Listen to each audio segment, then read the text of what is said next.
এখন ঐতিহ্যবাহী রশিদিয়া জামিয়া রশিদিয়া মাদ্রাসায় এই ফেনী নদী ডুবে রশিদিয়া মাদ্রাসা ডুবেছিল। এখন দেখেন পানি অনেক শুকিয়ে গেছে, এখানে মানুষ বসে বাড়িতেছে। আমরা এখন রশিদিয়া থেকে হেঁটে রশিদিয়ার উত্তর নিশাখার দিকে যাইতেছি। এটা হলো রশিদিয়া ফেনী নদী। আর আমার ছোট ছেলে পানি খাইতেছে, ওকে নিয়ে আসছি রশিদিয়া মাদ্রাসা দেখানোর জন্য। এখন তুমি এখানে পড়বে আব্বু? এই মাদ্রাসা পড়বে নি? কত বড় মাদ্রাসা, হ্যাঁ কি বলো, পড়বে?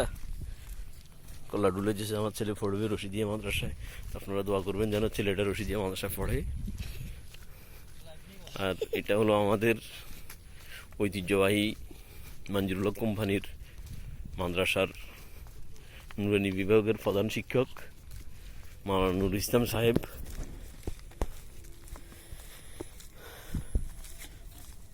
আপনারা আজ এখানেই শেষ করলাম। এখন সবাই ভালো থাকবেন। আসসালামু আলাইকুম রহমতুল্লাহ।